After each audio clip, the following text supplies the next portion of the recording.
I'm aware I didn't give a video update last week really, so I thought I'd give people one of those now, and what's been going on, what I've been working on really, and what are the changes has been. So I know I've spoken to a lot of people about accommodation, and we've all been working really hard, especially with private landlords in the sector.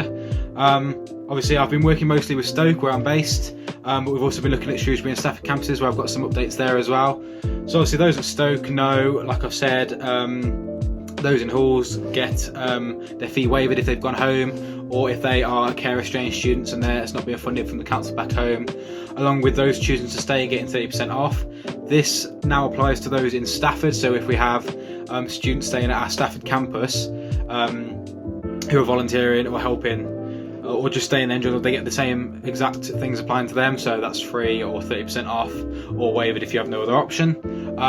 Even better, on top of that, we understand those working at Stafford, and if you're volunteering, you're going to be washing your clothes a lot.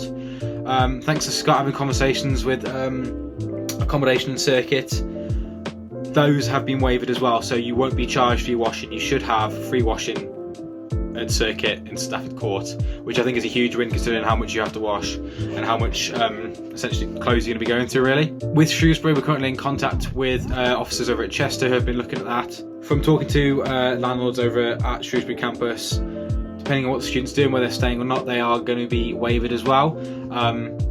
So those are about the students over at Mardle House.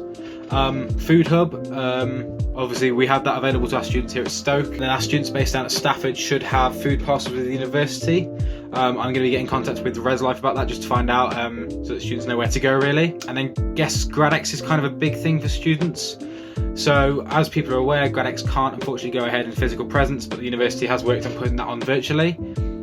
It would be the same as you'd normally apply for GradX, so if you've already been, that's great, you know the process. You upload your project online, you outline a bit about yourself, your name, what you studied, etc.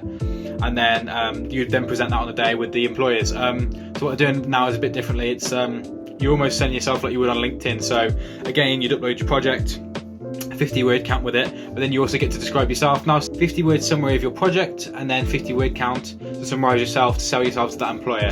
And again, these will be sent out to all employers. So those who would normally have attend will still be looking at projects. So now it's all about you selling yourself online, which I think during these current times is very important anyway. So there's a lot there, and hopefully as an office team we'll be working on employment and the best way for you to progress in that area as well. So if there's anything people do need or any ideas people have, please get in contact with me or the other officers or Student Voice at the Union. And as always, we're going to stay here and support you as much as you can from the confinement of our bedroom. On top of that, the last note, Jo Gideon did get back to us with a response. It's not the response I would have wanted, but nonetheless it's a response. So I will link that either somewhere on the page here or above us in the description. We'll pop a link to that to our website. Next steps in that we're looking at and what we can move forward with. So hopefully we'll have more updates on that soon, but thanks.